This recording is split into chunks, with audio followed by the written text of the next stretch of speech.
After the US, the Soviet Union, the UK, France, and China had all successfully developed their nuclear arsenals, the world found itself in the midst of an unmatched arms race.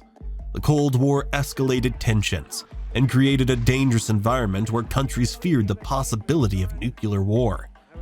But even as some continued to develop nuclear weapons, the world saw the rising importance of keeping nuclear technology under control, which led to efforts aimed at stopping new countries from obtaining these destructive tools. In 1968, the cornerstone of global nuclear non-proliferation efforts was established with the Nuclear Non-Proliferation Treaty, NPT. This international treaty aimed to prevent the spread of nuclear weapons and promote peaceful uses of nuclear energy. The NPT, which now counts 191 countries as signatories, marked a watershed moment. Nations that signed the treaty were promised security assurances and peaceful nuclear cooperation, but they also made a firm commitment to not pursue nuclear weapons. It wasn't an immediate ban, but rather a set of rules. Countries had to pledge not to develop or acquire nuclear weapons, and in exchange, the recognized nuclear powers would work towards disarmament. This was the first milestone on a road which led to lasting peace among nations. However, as much as the NPT tried to stop the nuclear spread, there were still countries that thought they could build their own weapons or secretly pursue the technology. Argentina. One of the first countries to actively try to go nuclear and then face a ban was Argentina. Argentina's interest in nuclear weapons began in the 1970s. While the country had a well-established nuclear energy program, its growing military dictatorship started to look toward nuclear weapons as a way to secure regional dominance. La central nuclear de Atucha representa un paso sensacional en el desarrollo argentino. Argentina managed to develop significant nuclear technology, but was still far from building a weapon. That was until the international community, especially the US, started exerting pressure. Aided by diplomacy and the threat of sanctions, Argentina agreed in 1991 to join the NPT, abandoning its nuclear weapons ambitions. It was a success for the non-proliferation effort, marking Argentina as one of the first countries to voluntarily dismantle its nuclear weapons program. Brazil. In the 1980s, Brazil, like Argentina, came dangerously close to acquiring nuclear weapons. Brazil had long maintained a nuclear program, which initially focused on the peaceful use of nuclear energy. However, as the program evolved, there were military implications and concerns about its potential to develop nuclear weapons. Brazil's nuclear ambitions were fueled by national security concerns, regional power dynamics, and the desire to assert itself as a global power. During the military dictatorship era in Brazil, 1964 to 1985, the government secretly pursued a nuclear weapons program. In the early 1970s, Brazil's nuclear program was primarily focused on enriching uranium and developing nuclear reactors for peaceful purposes. However, it was well understood that the technology and expertise required for nuclear energy could easily transition into the development of weapons. You have all these different components, and they're important both for domestic reasons, but also because Brazil does see nuclear technology as a token of modernity and technological prominence. By the mid-1980s, Brazil had taken significant steps toward building a nuclear weapons capability, despite its claims of peaceful intent. A key moment in Brazil's nuclear history came with the construction of the country's secretive nuclear weapons infrastructure. Brazil began working with other countries, including Germany, to develop uranium enrichment technology, and there were speculations that the country might eventually acquire the capability to produce nuclear weapons. In 1987, Brazil and Argentina were both working on similar nuclear programs, which raised concerns within the international community, particularly among the United States and Western powers, who were determined to prevent the spread of nuclear weapons. Under increasing pressure from the international community, especially the United States and other nuclear powers, Brazil found itself at a crossroads.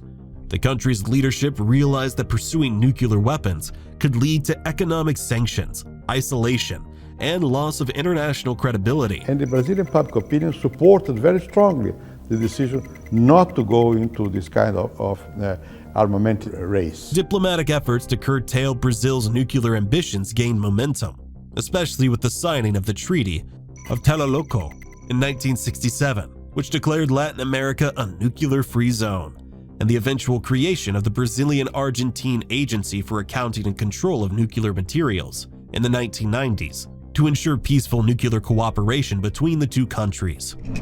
The decision to cease its nuclear weapons development program was a delicate balance of diplomacy, economic pressure, and the commitment to international norms. Brazil, like Argentina, ultimately chose to focus on peaceful nuclear energy development, which allowed it to benefit from technological advancements and international cooperation while maintaining its standing in the global community. North Korea. North Korea, however, chose a defiant path that directly challenged global efforts at nuclear non-proliferation. The government of DPRK declared automatic, immediate effectuation of its withdrawal from NPT, on which it unilaterally announced moratorium as long as it deemed necessary. In 2003, North Korea withdrew from the Nuclear Non-Proliferation Treaty, NPT, an agreement aimed at preventing the spread of nuclear weapons and promoting peaceful nuclear energy. This withdrawal marked a significant turning point, as North Korea openly rejected the international framework that had successfully curtailed nuclear ambitions in many other countries. In 2006, North Korea escalated the situation by becoming the first country to publicly detonate a nuclear bomb since India in 1974. All we can tell from our records is that this is a seismic event. They should not test this nuclear device, and that if they do test it, it will be a very different world the day after the test. In defiance of global efforts to prevent nuclear proliferation, this test was followed by a series of additional nuclear tests as the regime in Pyongyang continued to develop its nuclear weapons capabilities. However, the communist country is facing various issues since the UN Security Council put sanctions on the nation after North Korea carried on with their nuclear experiments. These sanctions targeted various sectors, including trade, banking, and military resources, in an effort to isolate the country economically and diplomatically. Despite these measures, North Korea remained largely resistant to international pressure and continued its nuclear weapons development. The regime has also violated several other international agreements aimed at curbing its nuclear program, including the 2005 Six Parties Talk Agreement, in which North Korea had promised to abandon its nuclear weapons program in exchange for aid and security guarantees. I think the major assurance is that this is a very, very good deal for North Korea. However, after initially agreeing to the deal, North Korea subsequently withdrew from the talks and secretly resumed its nuclear tests. Even though they were banned from using nukes, they still violated the treaty. North Korea's actions have made it one of the most isolated and defiant nations in the face of global nuclear non-proliferation efforts. Yet despite repeated talks and ongoing efforts to find a diplomatic solution, North Korea's nuclear arsenal remains one of the most concerning threats to global stability. South Africa. South Africa's nuclear weapons program began in the 1970s under the apartheid government, motivated by regional security concerns and growing international isolation. By the 1980s, the country had developed 6 nuclear warheads, seeing them as a deterrent against potential threats, particularly from Soviet-backed forces in Africa.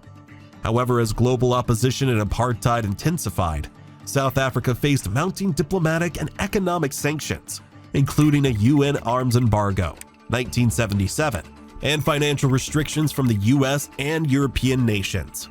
By the late 1980s, as apartheid neared its end, South Africa reassessed its nuclear ambitions. In 1989, President F.W. de Klerk ordered the dismantling of its nuclear arsenal. In 1991, South Africa joined the Treaty on the Non-Proliferation of Nuclear Weapons, NPT, as a non-nuclear weapon state. And by 1993, the International Atomic Energy Agency, IAEA, verified the complete destruction of its nuclear program. This made South Africa the only nation to have developed nuclear weapons and then voluntarily disarmed.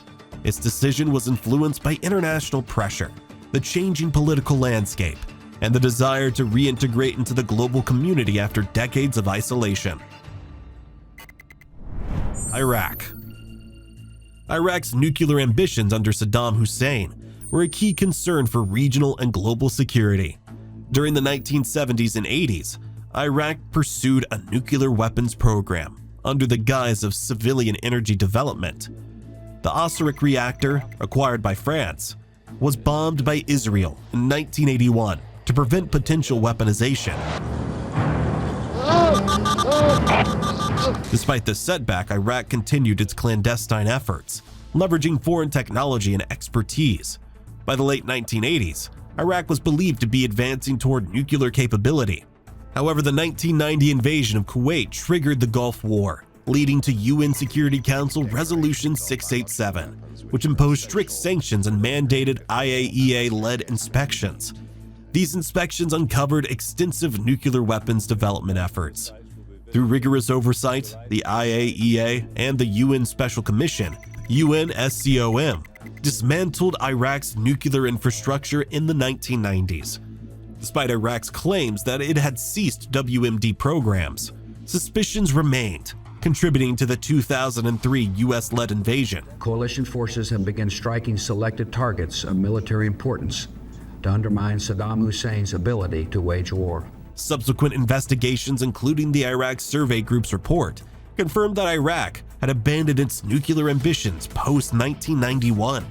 The international community combined efforts, sanctions, inspections, and military action effectively ensured that Iraq's nuclear capabilities were neutralized.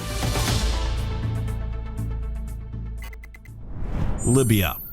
Libya is another example of a nation that once flirted with nuclear weapons, but then abandoned them in the face of international pressure. In the 1970s and 1980s, under the leadership of Muammar Gaddafi, Libya pursued a nuclear program, partly with the help of other countries. But by the early 2000s, realizing that nuclear weapons would only bring isolation and sanctions, Libya made the groundbreaking decision to voluntarily give up its nuclear weapons program. In 2003, Gaddafi declared that Libya would abandon its pursuit of weapons of mass destruction, and under UN monitoring, it dismantled its nuclear infrastructure. This was hailed as a major success in nuclear non-proliferation efforts.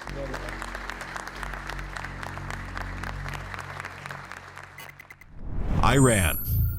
Iran's nuclear program has been a focal point of global diplomatic tensions for decades. While Tehran insists its activities are for peaceful energy purposes, the international community, particularly the US, Israel, and European allies, has expressed concerns over potential weaponization. Iran's nuclear efforts date back to the 1950s under the US-led Atoms for Peace program, but suspicions grew in the early 2000s when secret enrichment facilities were revealed. Breaking news as we learn of another secret nuke site. A well-known dissident just releasing satellite photos of the facility for the very first time. It's the same man who revealed the existence to the world of two other nuke sites. In response, the UN, US, and EU imposed harsh economic sanctions, targeting Iran's oil exports and financial sector. The US announced another round of sanctions against Iran, freezing its assets and proposing new stricter measures on Iranian oil. Imposing another round of sanctions due to the Iranian nuclear program. Diplomatic negotiations led to the 2015 Joint Comprehensive Plan of Action, JCPOA, an agreement between Iran and major world powers that restricted Iran's uranium enrichment and allowed IAEA inspections in exchange for sanctions relief. However, in 2018, that the United States will withdraw from the Iran nuclear deal. The Trump administration withdrew from the JCPOA, reimposing sanctions and escalating tensions. Iran subsequently reduced its compliance, increasing uranium enrichment beyond agreed limits. Despite ongoing diplomatic efforts, including negotiations to revive the JCPOA, Iran's nuclear activities remain a major global concern, while sanctions, diplomatic engagement, and regional security measures continue to be the primary tools used to prevent Iran from developing nuclear weapons. Japan. Lastly, Japan stands as one of the most interesting cases in nuclear history. While Japan is known for being the first country to experience the horrors of nuclear weapons in 1945, its post-war policy has been centered on peace and non-proliferation. After the devastation of Hiroshima and Nagasaki, Japan made a commitment to never pursue nuclear weapons, enshrining this commitment in its constitution. However, Japan possesses some of the most advanced nuclear energy technology and large stockpiles of enriched uranium. Despite this, Japan has maintained a policy of pacifism, opting for strict adherence to the NPT and avoiding the nuclear arms race altogether. The country's strong anti-nuclear stance has become a core element of its national identity, and Japan continues to advocate for nuclear disarmament globally. Japan is determined to make every effort to play a bridging role to actively contribute to creating a path towards nuclear disarmament and non-proliferation. And just like that, these nations are banned internationally from using nuclear weapons.